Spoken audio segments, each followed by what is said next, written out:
down 67 lies of the Sussexes. Every word's a lie. The 2023 Oscar nominations were a hot topic on the late night talk show on Tuesday night, with Jimmy Kimmel, Jimmy Fallon, James Corden, and Daily Show guest host Wanda Sykes, all joking about this year's big nominees and snubs. Kimmel, who's also hosting the Oscars on March the 12th, highlighted some of the bets being made ahead of the ceremony, including on who could win certain categories, and perhaps in light of last year's infamous slap, whether or not a host or presenter will be hit during the show, noting that you could bet $100 on yes and win $1,200. Kimmel said it seems like they're encouraging someone with a gambling problem to slap me. As one of last year's Oscar hosts, Sykes also shared her expert perspective and referenced the slap during her monologue on The Daily Show, joking, "If you're wondering how they picked the nominees this year, they basically just went, let's see, who's not going to slap anyone?"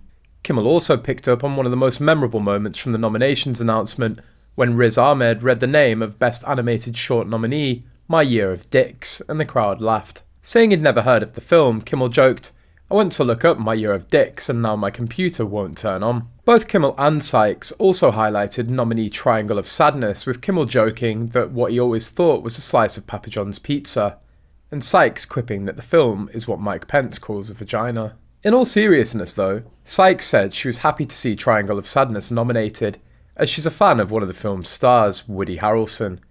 Sykes also highlighted some of the good news from the nominations, Michelle Yeoh being the first Best Actress nominee to identify as Asian, and the bad news, Sykes said, was that no women were nominated for Best Director. They gave it to Jane Campion last year, Sykes said, so I guess this year they thought, that should hold you broads for the next 50 years. Kimmel, Fallon and Corden also highlighted some of the noteworthy snubs. Fallon noted that Taylor Swift wasn't nominated for Best Original Song, joking, "On the bright side, the album Taylor writes about being snubbed at the Oscars will probably win all of the Grammys." Recently, those who don't like Meghan Markle have joked that the American should be in the running for Best Actress at the Oscars for her role in the documentary on Netflix about her and Prince Harry's estrangement from the royal family. The Netflix series was recently released and it's been watched by millions, both those who like the duo and respect their decision to move away from London, and those who despise Meghan Markle. The series tells new stories about how unhappy Markle was when the pair lived in royal quarters, and the way that the British tabloid press hounded her for every minor detail of her life. Prince Harry also makes some revelations about the way the family dealt with the issue and failed to offer them the kind of support that he believes Prince William has received in the past.